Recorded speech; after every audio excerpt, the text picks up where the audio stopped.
All right, this is the second video for 1.2 notes.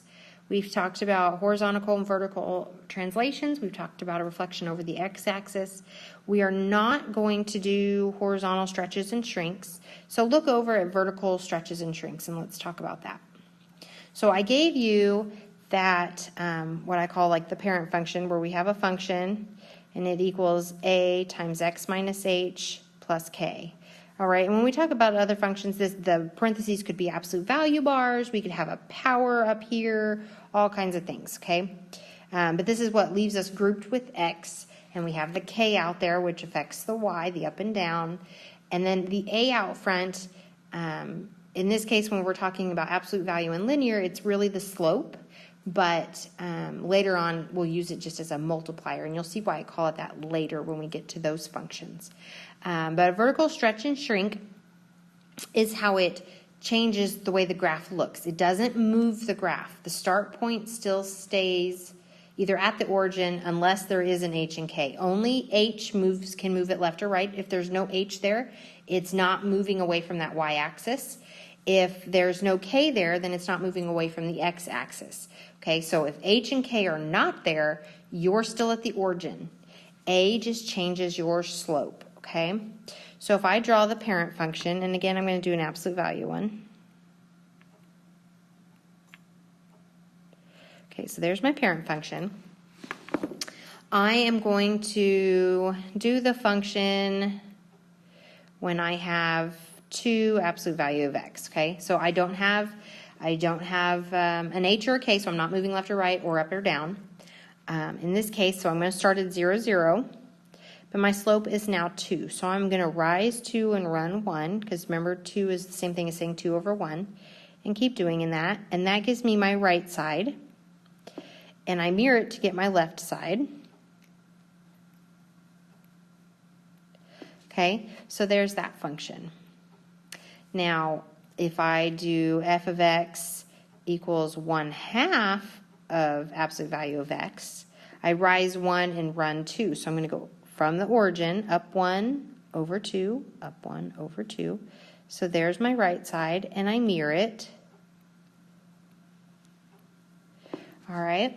So if you look, when my that letter A there, the multiplier or the slope was 2, my V actually got skinnier. So it stretched it up. Like if you stretch your arms, like if you're reaching for something and you stretch as much as you can, your arms get closer together, okay? So this, if A is greater than 1, it actually is your stretch. So the blue graph was my stretch, my vertical stretch, okay? Now if it's less than 1, so if 0 is less than A, which is less than 1, okay, oh, here it is. It's written right there. Then this is your vertical shrink. I like to think of it as it's closer to the ground. If it's a smaller number and or the bigger numbers on the bottom, you're going to reach more down low than you are up high. So it gets wider, but closer to that x-axis. Okay, so we want to describe down here what's happening. So on the left, we're describing the actual transformation. On the right, we're going to actually write the function. So let me do the left side first. So I read this problem when I'm describing the transformation. It doesn't matter the order you write them in. It's just you have to list everything. So I read these from left to right. When we write the function, we need to write it where it fits into that parent function that I gave you. So if I describe this transformation, the only thing I have over here besides my function, my absolute value function of x, is 1 over 3. And that is in the multiplier place or the slope place. So I need to think of, is this stretching it or is it shrinking it? Well, it's less than 1, so this is a vertical shrink. And you could put by factor of 1/3 or whatever, because when you see it, when it's given to you in words, and then you have to write the function, it will tell you what that is, because you have to be able to write the correct number in that place for A. But I don't care if you leave it as vertical shrink here. All right, so number 2, starting on the left, we have a negative. So you have to remember what that does. That flips it over the x-axis. So we think of this as a reflection. And since we didn't cover the reflection over the y-axis, I'm okay if you just put reflection. And then it has an h in there. Remember, it's always the opposite because it's minus h, and so this had to be a -9 to make that plus.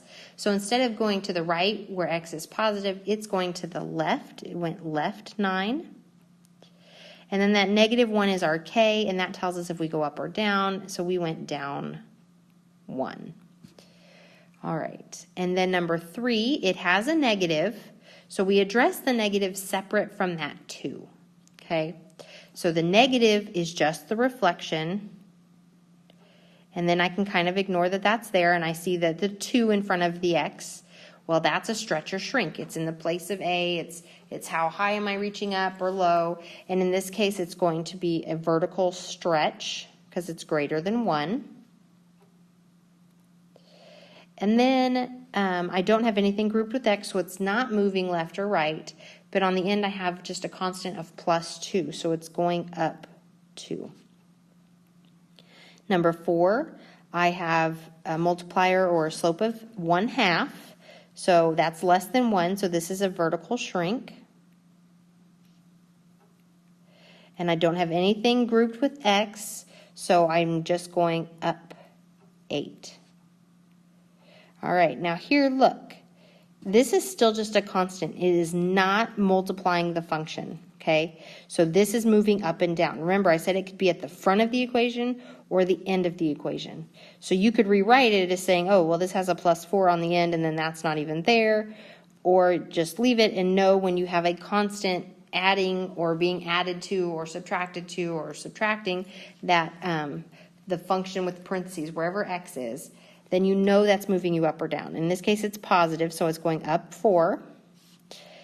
My multiplier here is just 1. My slope is 1, so that's not changing anything. And then grouped with x, I have a 1. So my h is actually a -1, so I'm going to go left 1. Okay, and number 6, remember, we keep the negative separate, so this is actually going to be a reflection. And the 5 is my slope or multiplier, so this is a vertical stretch. All right, number 7, we don't have a change in slope, we don't have a reflection or anything, but grouped with x, we have a +3, and so h has to be a -3, and x is negative to the left, so it's going left 3. Then we have that +2 on the end, so it's going up 2. Okay, and 8, we have a multiplier, so that means our we're stretching or shrinking, and this time it's greater than 1, so it's going to be a vertical stretch. And then I have that -9, so it's going to go down 9. Okay? Now over here where we're actually writing the function, this wants us to do absolute value functions. In your practice, make sure to pay attention if it's asking for the absolute value or just linear. If it's linear, use parentheses instead of the bars. So we know this is a function.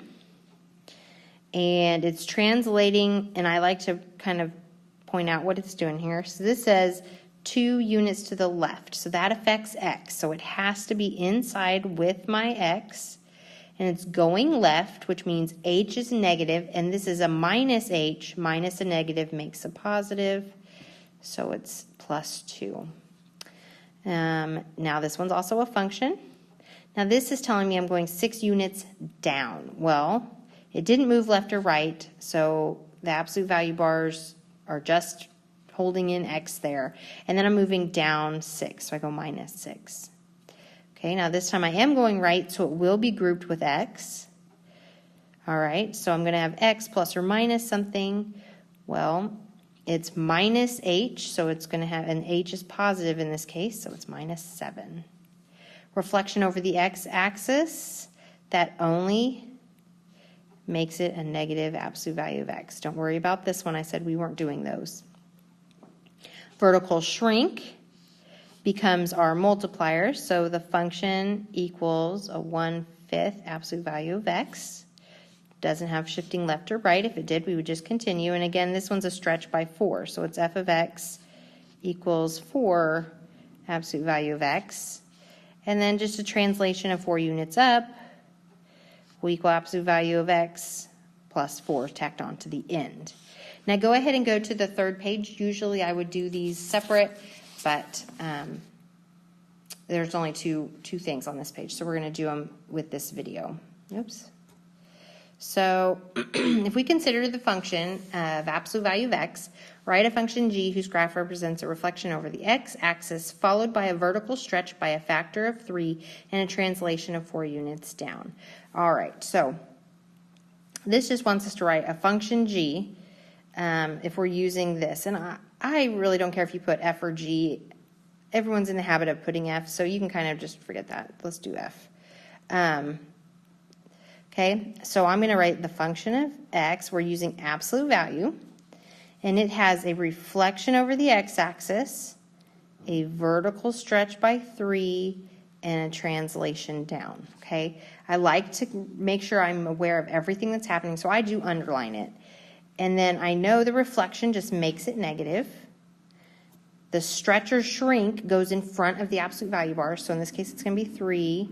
Absolute value of x, if I was moving left or right, it would be in with the x, but I don't have a left or right shift. But then I'm going down 5. So this is the function that represents. And so out of all of the transformations we talked about in this one, which will not change the y-intercept, okay? In this case, we went up 3, so the y-intercept is at 3. So let's see, I could reflect it. It would still go up 3, so a reflection over the x-axis would do it. I couldn't translate it because that would move it away from where I'm wanting it, but I could stretch or shrink it. So a vertical stretch or shrink would leave it in the same place.